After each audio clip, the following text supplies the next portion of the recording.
À tous et on se retrouve aujourd'hui pour le petit récap de la semaine comme d'habitude, mais on va aussi parler du bulletin. On a eu les relevés de notes, le bulletin, le conseil de classe du premier semestre. Et donc on va commencer vite fait par évoquer un petit peu rapidement l'école. On a eu colle de maths, colle de physique. La colle de maths c'était sur de la topologie et de la convexité. Donc pour moi, comment ça s'est passé? J'ai eu un premier exo sur la convexité, après avoir démontré que euh, quand A appartient à fermé, c'est qu'on peut trouver une suite, etc., qui converge, machin. Et donc, c'était plutôt un peu laborieux, l'exo sur la convexité, c'était des trucs pas très durs. J'avais les idées, mais j'arrivais pas à tout écrire, à tout formaliser. C'est souvent là où j'ai du mal, parce que souvent je vois les trucs, mais j'ai du mal à le rédiger, mais je pense comme beaucoup de personnes. Et ensuite, l'exercice sur la topologie, les comparaisons de normes et tout, c'était plutôt fluide, c'était plutôt pas mal, et j'ai appris pas mal de trucs, donc très intéressant. Voilà, c'était avec le prof des pieds étoiles, et il m'a mis, je crois, 14, 13, je sais plus, quelque chose comme ça en gros. Voilà, ensuite la colle de physique. C'était avec un colleur qui est réputé pour être un peu sévère, un petit peu peut-être spécial dans sa façon de faire. Mais ça s'est plutôt bien passé. Au niveau de la démonstration de cours, on avait encore des choses de thermo, donc il m'a demandé de démontrer le théorème de Carnot pour l'efficacité d'une pompe à chaleur. Donc en gros, faites le théorème de Carnot, que ce soit un moteur, pompe à chaleur, etc. Et en fait, au début, j'avais fait le cas d'égalité, c'est-à-dire j'avais dit en mode max, le rendement de Carnot, c'est ça, et sauf qu'il voulait avec l'inégalité. Donc il m'a un peu créé dessus, et puis après, j'ai juste changé les signes égaux avec des inégalités, hop là, et puis après, c'était bon. Puis au niveau de l'exercice, j'avais un exo, voilà, je voulais vous le présenter un peu, qui était vraiment intéressant, parce que assez ouvert, et en fait, il était composé en plusieurs parties. Donc l'énoncé, c'était que vous avez un émetteur, comme ça, qui émet une onde. On savait pas, ça nous était pas dit, mais en gros, c'est une onde sphérique. Donc c'est ce qu'il fallait en déduire déjà. Et on place un cadre métallique, avec des espèces de bobines, comme ça, à une distance 50 km ou 100 km, je sais plus. Et en gros, on nous donnait quelques valeurs en mode la puissance de l'émetteur, etc. Et il y avait la première question, c'était déterminer la fréquence de l'onde ou la longueur d'onde, je sais plus, et la comparer à la taille du cadre. Donc c'était vraiment juste le truc du cours en mode juste, il faut connaître la formule et ça se fait en une ligne. Et ensuite, la deuxième question, c'était interpréter en gros qualitativement ce qui se passe. Donc il fallait dire qu'il y avait des phénomènes d'induction, etc. avec l'énergie magnétique qui est envoyée par l'onde qui passe par le cadre. Et donc ensuite, il fallait en déduire de comment est-ce qu'on mettait le cadre, si on le mettait plutôt comme ça, avec l'onde qui arrive, par rapport au champ B, comment il se déplace, etc. Et à la fin, il fallait calculer la tension produite par ce cadre. Euh, donc en gros, il fallait tout introduire, parce qu'en fait, on nous disait, bon bah voilà, il y a cette onde qui se déplace, mais en gros, il faut introduire le champ B avec un cosinus oméga t, avec une amplitude, etc. Faire tous les calculs, faire un vecteur de pointing sur toute la grande sphère, parce que toute l'énergie, du coup, elle se déplace en onde sphérique. Et ensuite, considérer qu'à partir d'une certaine distance, la sphérique, ça peut devenir une OPPM, etc. Donc c'était un peu complexe. Et j'avais plutôt bien avancé, mais j'avais pas les idées, on va dire, finales. Et donc j'ai demandé à ce qu'il m'aide, etc. Et donc c'est plutôt bien passé. Au final, on a fini exo et je l'ai compris. Donc c'était vraiment bien, parce qu'on n'a pas vraiment fait d'exo sur les ondes. On n'a pas encore eu de DM, mais le DM il arrive bientôt parce que ce lundi-là on a DS de maths, mais le lundi d'après, du coup, on a DS de physique. Et ça va être important de faire des exos sur les ondes avant de se lancer, même si on en a fait deux trois en cours. Voilà. Aussi, du coup, on nous a rendu les DS de physique, donc le DTL 3. Je sais plus combien, j'ai fait top 5 ou 6 quelque chose comme ça. Donc c'est plutôt cool, je suis plutôt content. Et en sachant que par exemple, j'ai mon coloc qui a fait top 3 ou 4 quelque chose comme ça, mais qui était sur la V1. Et donc ça veut dire que si je suis top 6 sur la V2, euh, ça veut dire que voilà, il y a peut-être deux trois personnes qui sont devant avec la V1, j'en sais rien, je dis ça, mais ça se trouve pas du tout en fait. C'était plutôt bien, et tout le long du semestre, comme on le verra avec le bulletin, je me suis bien amélioré en physique. Donc je suis plutôt content de ça. Et on nous a aussi rendu les DS d'informatique tronc commun. Donc j'ai eu... en fait, il y avait deux exos, je crois, à peu près, plus une question bonus.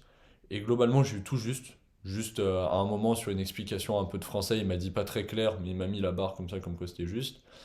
Et il y avait une question où il fallait faire de la mémorisation, et j'avais fait de la programmation dynamique, mais ça marchait en soi. Et donc il a écrit, ça fonctionne, mais on demandait de la mémorisation, donc je pense qu'il m'a compté faux. En tout cas, je sais pas. Mais du coup, ça me fait 15-2, je crois, sur 20. Donc, c'est bizarre de perdre 5 points avec juste une question, sachant que le reste c'est bonus. Mais du coup, il a dit qu'il allait nous envoyer un détaillé des notes, et là où on a perdu les points. Donc j'ai hâte de voir ça, parce qu'il n'y a pas spécialement de précision sur la copie. Voilà. Donc, on s'est fait aussi satelliser par la topologie cette semaine. On a fait quasiment tous les chapitres de topologie et on les a tous au DS de lundi qui arrive. Donc le DS, c'est probabilité, un petit peu certainement d'intégration et de machin, de série, etc. Parce que ça va bien avec les probas, l'analyse. Un petit peu de convexité aussi, il a mis. Et toute la topologie. Et donc on a... Enfin, en tout cas, moi, j'ai pas vraiment de recul là-dessus parce que bah, je pense comme tout le monde, parce qu'on vient de le faire, donc c'est un peu dur, un peu abstrait.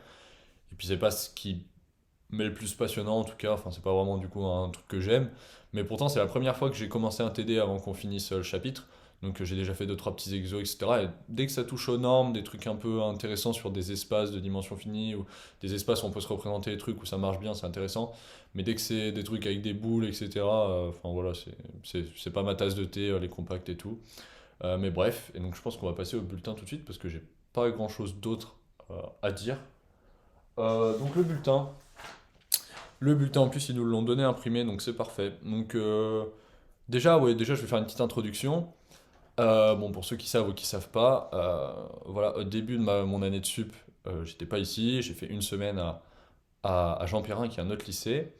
Parce qu'en fait, Parcoursup, moi, je voulais avec internat, et il m'avait accepté avec internat que à Jean Perrin. Il m'a accepté le 10 septembre à la Martinière avec internat, en gros. Donc, j'y suis allé qu'après. Et il faut savoir que bah, toute ma terminale et tout, j'avais pas spécialement beaucoup bossé, et puis j'avais arrêté de faire des maths et tout, et de la physique au niveau du mois de mai, parce que bah, le bac c'était fini, et puis après je m'étais fait opérer d'un truc, donc j'avais pas travaillé en fait jusqu'au mois de septembre, donc c'était vraiment dur la reprise, même à Jean Perrin, c'était vraiment dur. Et donc je suis arrivé là à la Martinière, donc j'avais déjà un peu de retard et tout, et je ramais vraiment au fond de la classe et tout, j'ai mis beaucoup de temps à remonter, et puis tout le long du premier semestre, déjà j'ai un peu progressé, je suis parti vraiment d'en bas, et puis je suis remonté vraiment assez rapidement, on va dire. On était 50, donc vers top 30, top 25, quoi, assez rapidement. Et puis ensuite, moi, je voulais la MP étoile, et donc j'ai continué d'augmenter jusqu'à finir, en gros, dans toutes les matières, vers le top 10. Je crois dixième de la classe, d'ailleurs, à la fin de la MP étoile, de la MP, et si, ou, enfin, ouais, 10, 14, enfin, par là, quoi. En tout cas, c'était pas mal, donc j'avais remonté, en fait, tout le long, donc j'étais bien content. Et en fait, je pensais qu'arriver en MP étoile, bah, ce serait fini, parce qu'on allait se retrouver avec tous ceux qui étaient devant moi, en fait, dans ma MPSI 1, et tous ceux qui étaient aussi devant moi dans la MPSI 2. Et sauf que en début d'année, je me suis dit, bon, bah ok, c'est peut-être ça. Premier DS de maths, bah, je suis un peu en fond de classe, on va dire. Premier DS de physique, je suis pas en fond de classe parce que tout le monde s'est pris un gros choc. Mais bon, j'ai eu 10 quelque chose comme ça. Et j'avais un peu de mal à me lancer, etc. Mais au final, en travaillant un peu, etc., tous les tops sont montés. Et typiquement en maths, bah, je vous dirai mon rang et tout après, je vais vous lire les trucs un par un. Mais typiquement en maths et en physique, et même en anglais en soi, vu qu'on a les V1 et les V2, des fois tu peux être classé genre, je sais pas, 15e, mais en réalité tu es peut-être 10e parce qu'il y en a 5 qui sont devant toi qui, par exemple, en anglais vont toujours faire des synthèses centrales en 4 heures ou des synthèses CCP, alors que bah, toi tu fais des synthèses XENS et du coup bah, c'est plus dur et que tu prends souvent des notes beaucoup plus mauvaises. Voilà, et donc en fait, j'ai continué à m'améliorer. En fait, je me suis amélioré comme ça. Et même en prenant des V2, j'ai continué parce que j'ai fait quasiment que des V2, bah, en physique que des V2 et en maths que des V2 sauf une, je crois, ou quelque chose comme ça.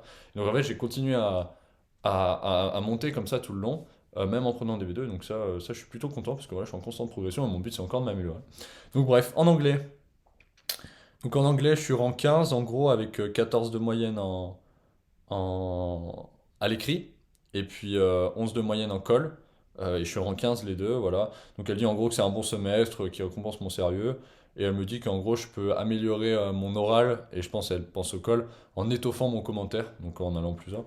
Mais moi c'est plutôt le fait que, enfin de ce que m'ont dit les colleurs, c'est plutôt le fait que j'ai une prononciation un peu merdique, et que bah, je fais des petites fautes de conjugaison, de grammaire un peu comme ça, un peu sans faire exprès, des petits trucs pas trop graves, voilà. Et, ouais, peut-être voilà, faut peut-être que je structure un peu mieux mon commentaire en tout cas. Donc après en français philo, je fais rang 2, donc avec, je sais même pas où elle est la moyenne, c'est trop mal foutu leur truc, avec 13 de moyenne en gros, et qui me dit qu'en gros bah, c'est excellent, voilà. Ensuite en informatique tronc commun, top 9 avec 14-15 de moyenne en gros. Il me dit très bien. En mathématiques, ensuite, c'est intéressant. Travail sérieux et résultats encourageants, machin. Voilà, il me dit qu'il faut continuer. En gros, en maths, c'est là où je pense que je vais avoir le plus de mal, entre guillemets, au concours. Parce que toutes les autres matières, vraiment, je progresse vraiment vite. Et puis, je commence à avoir vraiment, enfin, je trouve un niveau pas trop mal. Alors que les maths, c'est quand même un peu plus compliqué. Enfin, c'est un peu plus compliqué pour moi. Même si en soi, bah, j'y arrive très bien, quoi. Mais c'est, voilà, j'aimerais, en fait, vu que au mines ou par exemple avec CNS, bah, faut quand même être vraiment très, très, très, très, très solide. Voilà, je suis solide, mais pas assez pour ce genre de concours. Donc, il faut que je m'améliore. Voilà. Après, en option info, on a eu qu'un DS. C'est un peu dommage parce que là, le DS, comme je vous l'ai dit, j'aurais bien aimé qu'il compte pour la moyenne parce que j'avais mieux réussi que le premier. Je m'étais un peu plus entraîné, on va dire, un peu plus révisé. Quoique, pas tellement révisé en fait. Donc, j'ai eu 9,7, 9,7 au premier DS. Du coup, j'ai 9,7 de moyenne. Et je suis rang 14. Donc, oui, dans la classe d'ailleurs, depuis tout à l'heure, je dis les rangs, mais en gros, on est une trentaine. Sauf pour l'option info, du coup, on est 25. Et pour l'anglais, on est 29.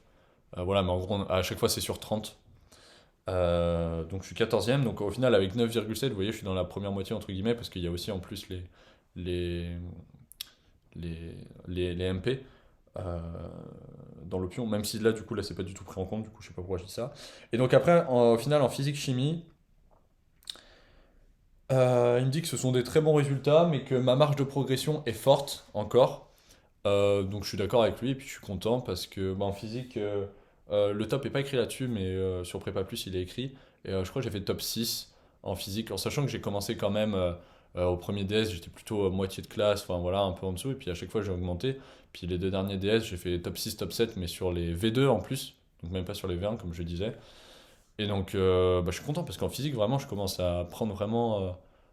Et puis même un peu de plaisir en physique, parce que ça commence à devenir intéressant ce qu'on fait, etc. Même si c'est intéressant. En vrai, l'électromag, c'est un peu intéressant, mais un peu long des fois.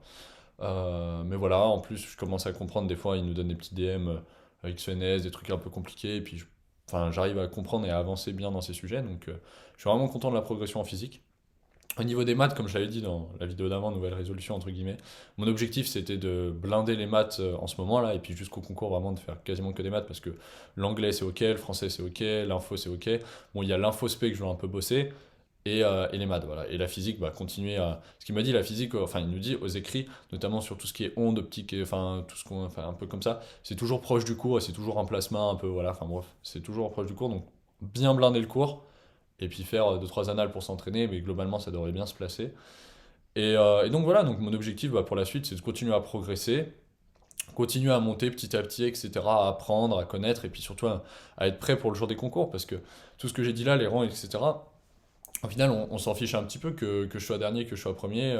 Alors après, oui, les résultats au concours, c'est souvent corrélé par rapport à ton classement dans la classe. Mais après, je sais pas, un top 20, il peut très bien avoir une meilleure école que le top 8 de la classe, ou j'en sais rien. Donc le but, c'est vraiment d'être prêt pour les concours. Là, ça nous donne des indications et un peu sur ce quoi on doit bosser. Mais voilà, moi, je le vois. Je veux progresser, mais en fait, je veux progresser en vue des concours et je veux pas progresser spécialement pour améliorer mon top dans la classe. En mode, je dirais, bah tiens, je vais prendre des V1 pour juste bourriner les V1 et genre toutes les faire et finir top 1, tu vois, ça m'intéresse pas. Mon but, c'est de faire des trucs plus compliqués pour préparer plus au concours. Mais je pense que c'est un peu l'esprit de tous les gens de ma classe, etc. Et puis tous les gens en prépa, mais c'est pour expliquer un petit peu aux autres gens qu'en fait, le classement, on s'en fout. Et le plus important, voilà, c'est de. C'est pas grave si on rate un DS, le but, c'est juste d'être prêt le jour des concours. Et donc, c'est ce à quoi je me prépare.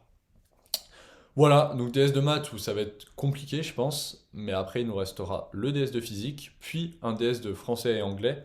Donc, une dissertation centrale euh, en français et un MINPON en anglais pour la dernière semaine. Après, on sera en vacances. Et après, il nous restera 5-6 semaines avant de partir en semaine de révision pour les concours.